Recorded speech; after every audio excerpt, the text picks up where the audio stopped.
Pietro Wilson se revolvió y giró mientras las pesadillas del día anterior llenaban sus sueños. En su sueño turbulento, vio la masacre de sus compañeros en el sitio 22. Unos desconocidos irrumpieron en la instalación y dispararon a todos los empleados.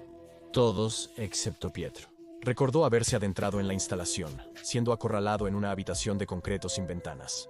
Allí había encontrado SCP-5000, un traje excluyente que le permitía volverse indetectable para los sentidos humanos. Estaba más allá de ser invisible. Logró salir con éxito del sitio 22, pero los ojos de los hombres a los que mató para escapar lo atormentaban. Pietro nunca había matado antes. El único consuelo era que parecía que el traje que llevaba se había apoderado, por lo que técnicamente sus acciones no eran suyas. Pero tenía que preguntarse, ¿qué habría hecho sin el traje? ¿Habría matado a otro humano para escapar? Tras dejar las instalaciones, Pietro fue a una casa segura de SCP. Aquí es donde ahora yacía. La masacre de cientos en el sitio 22 fue terrible, pero lo que encontró cuando encendió las noticias en la casa segura fue peor.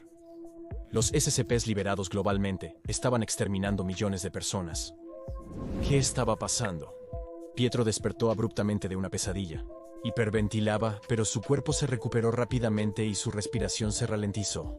Una pantalla de alerta se encendió frente a sus ojos. Pietro Wilson seguía atrapado en SCP-5000. El traje no lo liberaría. Instintivamente fue a frotarse los ojos, pero las manos metálicas del traje solo chocaron contra el casco que cubría su cabeza. Quería salir de este traje. Pietro se dirigió hacia la televisión. Intentó encenderla, pero se detuvo. Pensó, ¿realmente quiero ver cuánto han empeorado las cosas desde que me quedé dormido? Pero tenía que saberlo. Se asustó al encender la televisión y ver las primeras imágenes. Parecía que el mundo acababa y que la Fundación SCP era la culpable. ¿Cómo podría ser esto? Se suponía que debían proteger a la humanidad, no destruirla. Pietro necesitaba descifrar la verdad de lo que ocurría. SCP-5000 podía registrar todo lo que descubría gracias a una función de entrada de registro. Incluso si no lograba salir vivo de esto, tal vez un día alguien encontraría el traje y podría acceder a lo que había aprendido.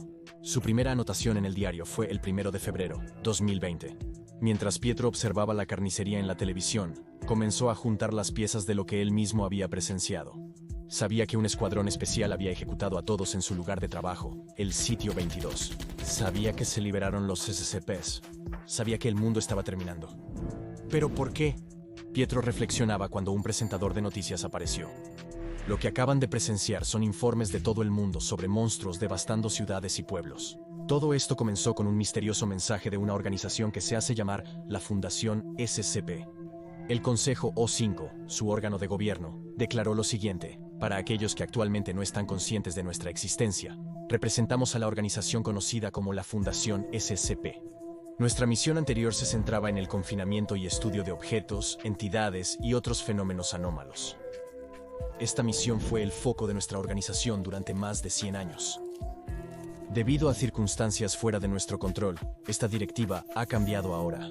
Nuestra nueva misión será la exterminación de la raza humana. No habrá más comunicación. No podía creer lo que estaba viendo. La Fundación SCP declaró guerra a la humanidad. ¿Cómo podría ser esto? ¿Qué había llevado al Consejo O5 a cambiar toda su misión de proteger a la humanidad a terminar con ella? ¿Podría ser posible que un poderoso SCP haya tomado el control o influido en la decisión del Consejo? Pietro encendió la radio, cambió de canal en la televisión y buscó en internet información sobre lo que había sucedido en las últimas 24 horas. La primera imagen que vio fue la de un ser de apariencia humana, con extremidades el doble de largas de lo normal, ojos negros profundos y una boca distorsionada en un grito mudo, mostrando dientes afilados como navajas. De los archivos a los que pudo acceder, Pietro aprendió que esto era SCP-096, una criatura que era dócil hasta que alguien veía su rostro, momento en el cual el SCP comenzaría a chillar y llorar antes de cazar a quien quiera que viera su rostro y masacrarlos. Rápidamente cambió de canal. El archivo indicaba que si se ve a SCP-096 en una pantalla, este encontrará al espectador y lo despedazará. Eso no podía ser cierto. Probablemente millones de personas lo habían visto en la televisión. ¿Qué les pasaría? ¿Qué le pasaría? El siguiente canal mostraba un animal gigantesco en el océano. Este era el SCP-169, un leviatán de la era precámbrica. La criatura de unos 5.000 kilómetros nadaba lentamente bajo la superficie marina. La transmisión cambió súbitamente a imágenes de tsunamis devastadores y destrucción por terremotos. Cuando la Fundación despertó a SCP-169 de su sueño al detonar bombas nucleares en su espalda, empezó a intentar huir del peligro. El movimiento de la criatura masiva causó desastres naturales, destruyendo comunidades costeras alrededor del mundo. En otro canal, Pietro estaba viendo cómo el canciller de Alemania daba un discurso, anunciando que el país estaba declarando la guerra a la Fundación SCP. Se oía una campana tintineando fuera de cámara. Un hombre vestido al estilo de un mayordomo victoriano recogió una pluma del escritorio del canciller. Se aproximó al canciller.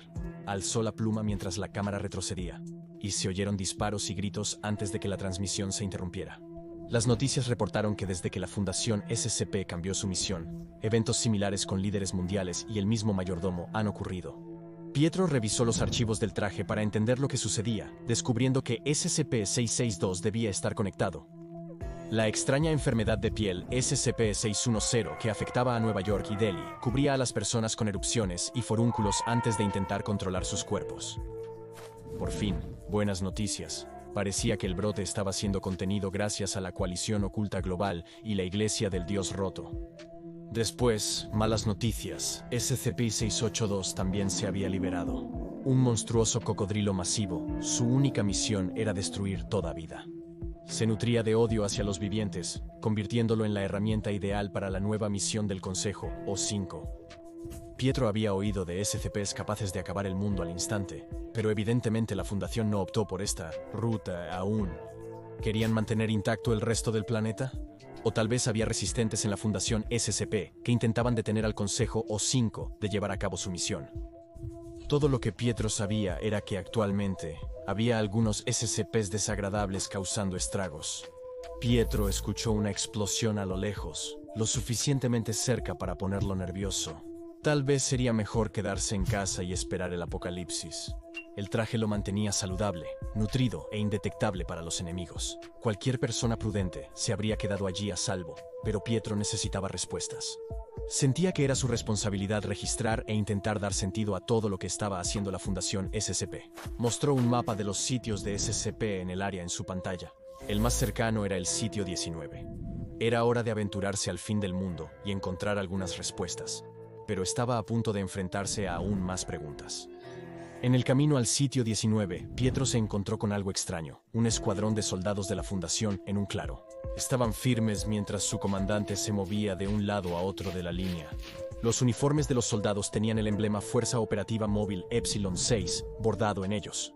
La comandante se detuvo frente al primer soldado de la línea, aplaudió y le informó al soldado que comenzaría la revisión ahora.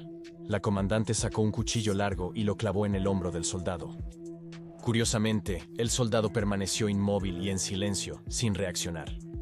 Pasó al siguiente soldado y repitió el proceso. Esto prosiguió hasta alcanzar al octavo soldado. Esta vez, cuando la comandante apuñaló el hombro del soldado, este se estremeció notablemente y gritó de dolor.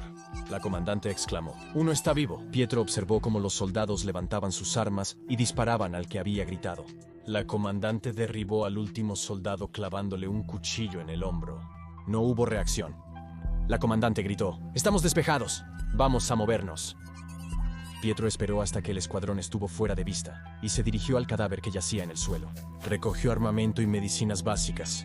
Luego enterró el cuerpo y registró lo que había visto en el registro de SCP-5000. Él no tenía idea por qué mataron a este soldado o por qué los demás no sufrían. Tal vez no eran humanos. Tal vez había un humano infiltrado en un escuadrón de SCPs. Nada de esto tiene sentido, pensó Pietro antes de continuar. Al llegar al sitio 19, Pietro lo encontró en desorden. Y peor aún, prácticamente todos los SCPs que estaban retenidos en el sitio habían violado el contenedor. Pudo entrar al complejo sin ser notado. En lo profundo de la instalación, descubrió a científicos e investigadores trabajando, ajenos a lo que ocurría en el mundo exterior. Probablemente seguían las órdenes del Consejo O5. Pietro escuchó conversaciones sobre cómo crear el máximo número de bajas humanas y qué SCPs deberían ser liberados a continuación. Odiaba profundamente a las personas de la instalación. ¿Cómo podían ser tan indiferentes ante la aniquilación humana? Mientras observaba a más trabajadores en el sitio 19, notó algo extraño. Los ojos de todos estaban fríos y muertos, como si no quedara humanidad en ellos, como si algo hubiera llegado a estos científicos y hubiera eliminado las almas de sus cuerpos. Pietro hurtó las credenciales de un superior y halló una oficina desocupada donde accedió a los registros de la instalación, tratando de entender la secuencia de eventos que desencadenaron la guerra de la Fundación SCP contra la humanidad. Ingresó al sistema principal y trajo las entradas desde el final del año anterior. Descubrió que a finales de 2019 un proyecto llamado Pneuma despertó gran interés en el Consejo US5. Según Pietro, el proyecto estaba relacionado con la conciencia humana colectiva o psicoespacio. Parece que los investigadores de SCP avanzaron en la cartografía del psicoespacio. Lamentablemente, muchos archivos estaban censurados y Pietro no podía acceder a la versión sin censura. Tras captar la atención del Consejo O5 Pneuma, generó una serie de órdenes para el personal superior y directores de sitio, pero lamentablemente, estas también fueron censuradas. Tras enviar las órdenes, se desató una ola de renuncias en toda la fundación. Sospechosamente, también hubo una ola de suicidios al mismo tiempo. ¿Qué había en estas órdenes? Luego, el Consejo O5 envió una serie de archivos a todo el personal superior y a los directores de sitio con instrucciones para difundir los materiales entre aquellos que servían bajo ellos. Después de lo cual tanto las renuncias como las muertes cesaron inmediatamente. Pietro buscó en todas partes lo que había en esos archivos, pero como gran parte de la base de datos de SCP, esta información también había sido redactada. Lo que estaba claro era que la Fundación SCP había comenzado a prepararse para la exterminación de la humanidad el año siguiente. La entrada del registro para el 1 de febrero 2020 decía: se envían fuerzas operativas móviles a todos los sitios de exclusión para ejecutar a todo el personal. Tras concluir estas misiones, la Fundación declara guerra a la humanidad. Aquí fue donde comenzó el viaje de Pietro Wilson. Golpeó el monitor de la computadora por frustración. El traje absorbió todo el impacto y aplastó el monitor por la mitad. Pietro inició sesión en una nueva computadora no aplastada. Esta vez, trajo las últimas entradas para verificar las recientes acciones del Consejo O5, buscando respuestas en el presente. La Fundación SCP, mientras él iba al sitio 19, liberó a SCP-1048 en París, que ahora guiaba una multitud de osos por los Campos Elíseos. Pietro creyó ver a lo lejos un gran oso de peluche rojo entre los edificios. La Fundación SCP también contraatacaba a organizaciones oponentes. Usaron SCP-1290 para disparar proyectiles a la base de la coalición oculta global. Estaban empleando SCP-1440 para manipular a la gente y persuadirla de que era necesario causar alboroto. Esto provocó pánico generalizado, causando muertes por pisotones. Pietro encontraba triste que un anciano de apariencia amable causara tanta destrucción. Grabó todo lo que pudo antes de decidir que era hora de salir del sitio 19. Aunque SCP-5000 todavía lo hacía indetectable, no podía quitarse la sensación de que los ojos sin vida del personal comenzaban a mirar cada vez más en su dirección.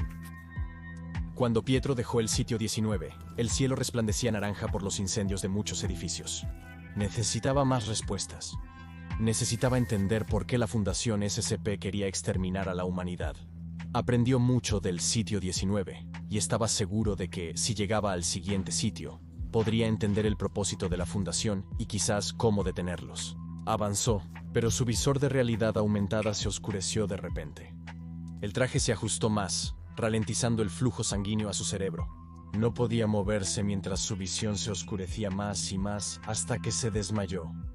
Pietro despertó encontrándose a medio país de distancia. Habían pasado 3 meses desde su última visita al sitio 19, y no recordaba nada desde entonces. Su cuerpo había sufrido mucho en estos meses. Tenía nuevas cicatrices y una venda envuelta alrededor de su cabeza, pero el traje SCP-5000 no parecía tener ni un rasguño. Pero lo más extraño de todo era el maletín que Pietro tenía en la mano y la necesidad de entregárselo al misterioso SCP-579.